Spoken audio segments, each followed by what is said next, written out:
people. I wasn't going to ask you to defend him, but you're bringing it up. No, but my point is, he's about President Obama. Not a far right.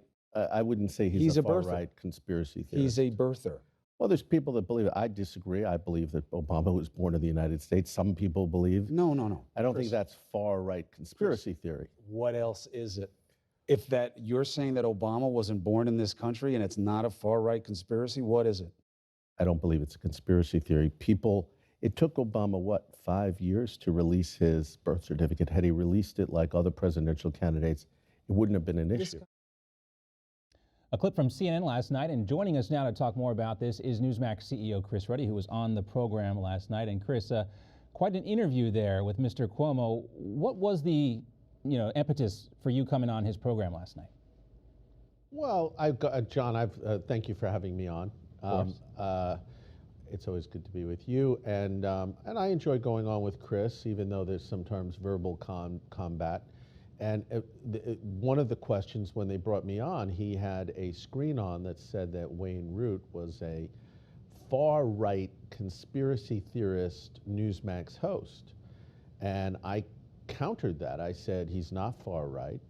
I think that Wayne is a mainstream conservative. He was actually a vice presidential candidate for the Libertarian Party, best-selling author. He says some controversial things, but he's not far out. And then Chris said, well, he's a birther. He believes in the birther conspiracy, and I had no idea. I never heard Wayne in all the years talk about it. Right. I accepted, like you probably did, and a lot of viewers, that Chris was right. I spoke to Wayne afterwards. He said, I have always advocated against the birther. Right. I believe, he said, that Barack Obama was born in Hawaii, and he's never argued any conspiracy theory. This then took up the first 5 minutes of my time on CNN, dealing with an issue that was just created by CNN. Right. Now, obviously, Chris Cuomo got the information from a CNN researcher that didn't do their work like they typically don't at some of these big networks. And, it's why they get, I think, a bad name and why they're not trusted. If you look at the media studies, it's really the trust in media has collapsed in this country in the past 30 years. Right. And the collapsing part is all from people from the center right who don't trust the media anymore because they think that the hosts, like Chris and others, are carrying water for the Democratic Party. I mean, the antagonism against President Trump is just through the charts. And to that point, if the public approval ratings for the media weren't so low, President Trump would not be able to get away with some of the things he says about the enemy of the people and things like that. That is the kind of sentiment the American public has. They feel the same things, because no other president has gotten away with that type of talk about the media. And, I think that's why President Trump gets away with it now. In fact, I called Wayne this morning. We talked as well.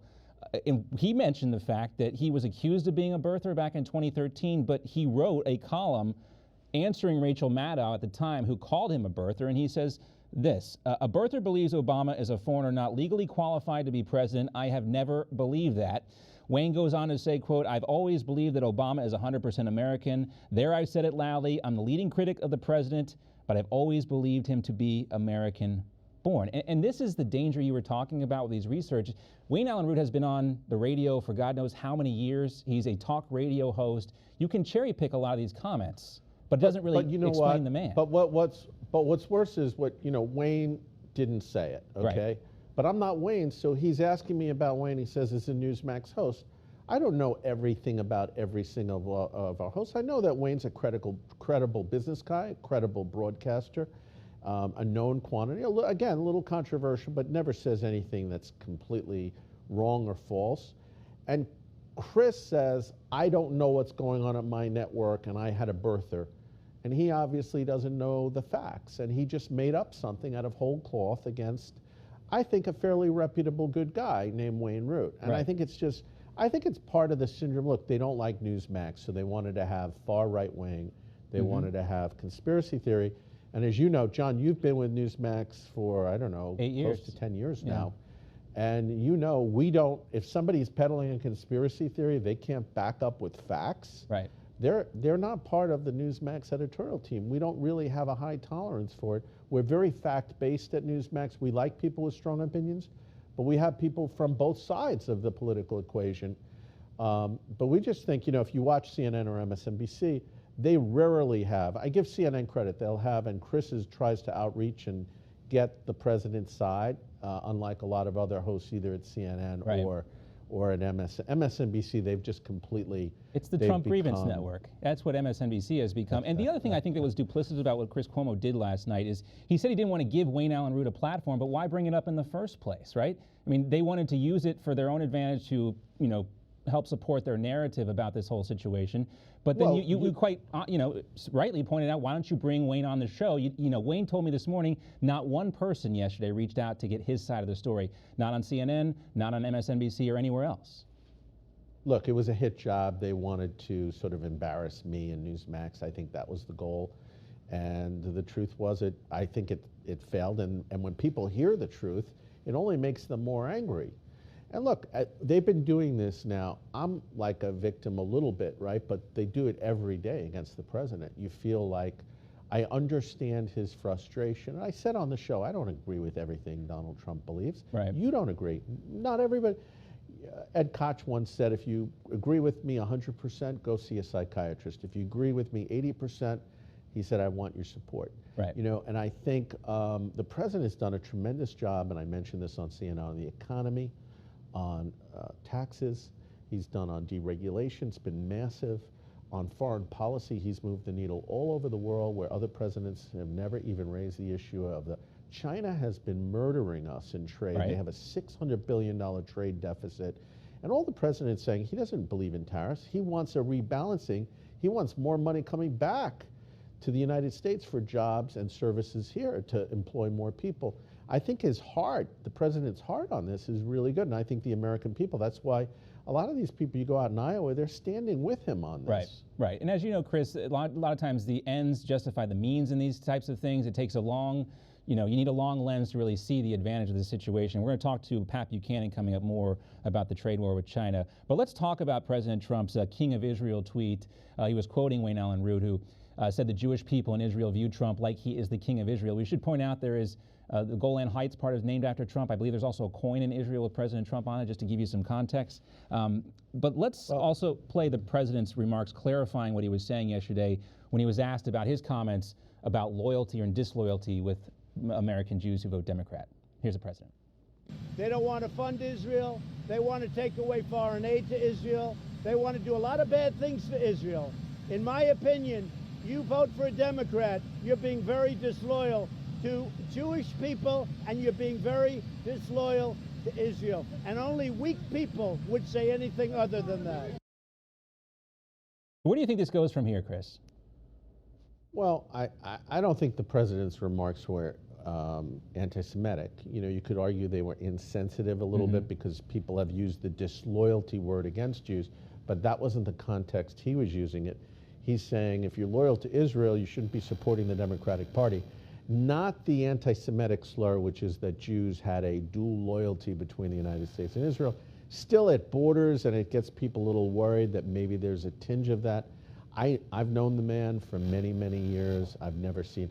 In fact, he's one of the most racially inclusive, pro-Jewish person I've ever met, I think. Right. This is a guy, he all his business and clubs, he made them non-exclusive, opened up, invited blacks, Jews, anybody that wanted to be a member could become a member without discrimination. And he's sort of colorblind when it comes to things like that. I think it's a very positive thing. Now, he comes from a generation where people would talk about ethnic stereotypes. My dad was from that World War II generation, and they might say something that was somewhat politically incorrect or insensitive, but at the end of the day, they were good people and they weren't racial or prejudiced. And I think the president has a long track record of that. It's just, they don't have anything. The economy's doing well. He's doing pretty well on foreign policy. So they need to, remember, he was crazy, then he was a racist. Right. Then he was an organized crime figure. That was one of the talking points at MSNBC. And then they sometimes bring back racism or bigotry because they just don't have anything to get them on. And now it's the 25th Amendment. I saw that trending again yesterday, and that leads us to our next topic, and that's Anthony Scaramucci, one of these guys talking about the need to remove President Trump. The question I would have for Anthony, we have asked him to come on the show to talk about this current situation, but he wrote that book, defending President Trump, talking about how he's the blue-collar president. And my question for Anthony would be, is he going to refund everybody's money who bought the book? I mean, I can't figure out Anthony. I've known him for a while. I've obviously been much closer to the president for many years. It's very clear to me Anthony doesn't know the president. Anthony has said things, John. For instance, he says that the people close to the president or anyone that's close to Donald Trump really hates him. Well, I think people close to Donald Trump love him. They like him. They think he's a great person. I know his friends. He has friends that go back to childhood that are still friends of his, that they talk multiple times every week. I don't know if that's true for Anthony. This is a guy that has tremendous friendships and loyalty through the years. His companies, I had a lot of dealings with a lot of his companies through the years. I never noticed any overturn. People were tremendously loyal. If you saw someone left the company, they would talk glowingly about him. When you go to his properties, people are like ecstatic. He's very respectful to even the lowest level employee. This is a man that engenders a lot of love and support and friendship. I don't know what I think the president came in and he was surrounded by a lot of people that didn't know him, including Anthony. And sometimes people get burned in that political process. It's like a sausage making. And frankly, I think Anthony was probably not treated as well as he should have been. Having been a financial and political supporter of the president, he's very articulate. I think he's very formidable. I don't think it's great that he's defected from the president's camp. But on the end of the day, the president's record's going to speak for itself. Anthony can say all he wants.